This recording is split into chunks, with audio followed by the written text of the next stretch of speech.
Hi, my name is Steve Eady. I'm with the Sauk Valley Voters Education Forum, and I'm here with the candidate, Terry Campbell. He's running for the 16th Congressional District as a Green Party candidate. Yes. Welcome, Terry. He got a list of 12 questions that we gave to all the candidates in advance so he could look them over to make sure there's no surprises, because you know, surprises aren't any fun. I'm just going to get started, Terry, and ask you the first question of do you feel that spending is in line or out of control or just okay in Washington? And what are some thoughts on spending in Washington? Well, we're clearly spending more than we're taking in right now in Washington. Okay. And that, of course, can't be sustained for a long period of time. With any of the basic economics, says that sometimes you've got to spend more than you've got coming in at the federal level. Sometimes you spend less and recover that. We're doing a lot more of the spending more. Okay. So we need to get that back in balance. Not balanced every year, but balanced in general. Okay, so let me just go off a little bit on both those. So if you said you have to sometimes spend more than you take in, what are some examples of that and why? Well, for example, last year when the financial system was in such trouble, to make sure that our financial system didn't totally collapse, it was necessary as part of the government's responsibility to keep us economically viable to get our financial system straightened out.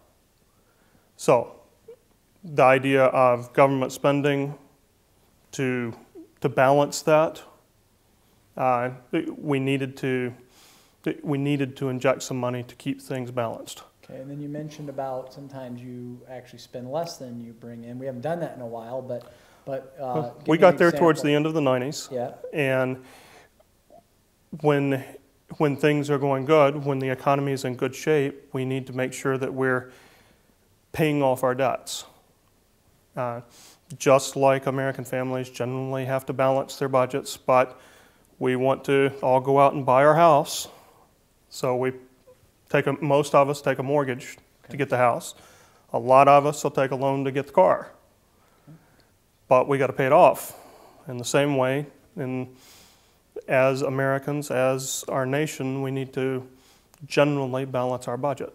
So let me ask you about that, and specifically, you know, I don't want to put words in your mouth, but it sounds like from what you're saying, you would be opposed to a balanced budget amendment because then you feel like sometimes you do have to spend more and sometimes you bring in more and you kind of balance it over time that way. But then how do you make sure the government does do that and not just continue to run up a debt?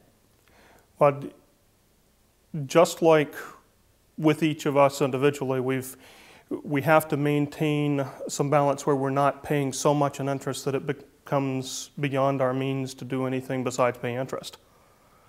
In the government, we need to be able to do the things that we, the people, need done collectively, which don't generally include paying interest. Right. So we need to. The fifth largest budget of our federal government is actually paying the interest on our debt. Yes. So when you say paying the interest, I assume you also mean paying some of the base amount back as well, too, right? Like oh, yes. Your house, you pay interest plus your... Yeah, we've got to pay it off because the interest keeps growing. Our debt's kept growing, and we haven't gotten that in balance. Okay. Would you favor any caps on spending? I would not favor specific caps on spending because anytime you try to come up with some specific formula, you're generally going to find an overwhelming need, such as war, such as a cataclysmic event, that, like with World War II, we had to go all in. We didn't have a lot of choice. If we had put the limits in that the 1920s would have suggested we should have put in, then we wouldn't have been able to fight and win World War II. Okay. In the same vein, the kinds of limits that we might put in place might have prevented us from doing the little we did in New Orleans to take care of the Hurricane Katrina catastrophe. So I believe we need to have a a responsible means of governing, but I believe putting in specific limits, we're going to find some reason to have to remove that limit in time. And we need to follow the basic idea of reduce our debt, generally balance the budget, but do the responsible things that the people need done collectively. So is $3 trillion enough, too much, not enough? That's what our current budget is. I believe it's too much. Okay. It's way too much. We've got a number of things. We need to fix the basic causes. Part of what I do in my engineering quality type background is I look for root cause. Why is it that we're having a $3 trillion budget? Mm-hmm.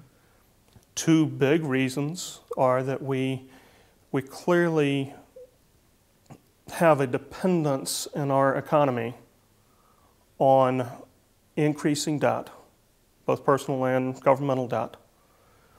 We have a tremendous amount of expenses on unbudgeted warfare as well as budgeted warfare. And we have to bring those under control. We have to go after the root causes. And if we can go after those root causes, we can bring our budget down and in line with, generally in line with our revenues, as well as debt reduction. So you mentioned defense and war. That's the third largest item on our budget. The first two would be, number one is Medicaid, Medicare, and number two is Social Security. Is there any root cause issues there at all, or?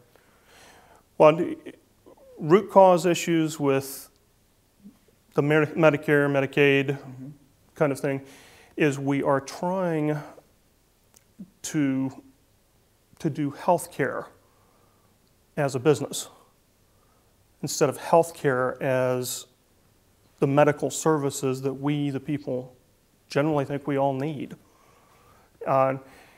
If we took a look at medical services,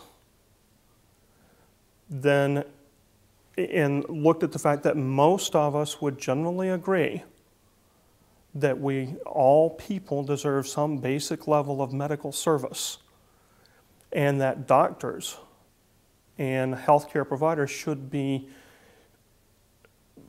free to provide those services without having to be encumbered by business concerns, then those basic services would need to be covered, and we would take all of the business of healthcare and because healthcare has gotten so wrapped around making money. We've got this whole gambling industry called insurance, and it's strictly a gamble. I'm gambling that I'm going to need more service than what I pay in. The insurance company's gambling that I'm going to need less service than what I pay for. And as with most casinos, the house usually wins.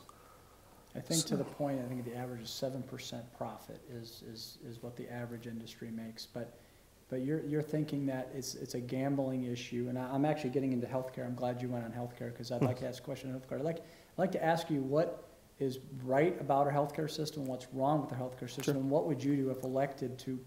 And I guess I have to ask you if you agree with what Congress has put through already. And if yes, why? And if not, what would you do different? Well, I agree and disagree with what Congress has put through already. Okay. It's so huge, yeah. And there are so many good things. There are things like the pre-existing conditions that are such a challenge for us in our transportability of healthcare. Making sure that people can't be dropped for business concerns when they most need the insurance. Oh, you're a bad gamble now, I'm going to drop you. That kind of thing. That's good. The focus on perpetuating the insurance, the gambling business associated with healthcare is, I think, terrible, because we're focused on this gambling enterprise.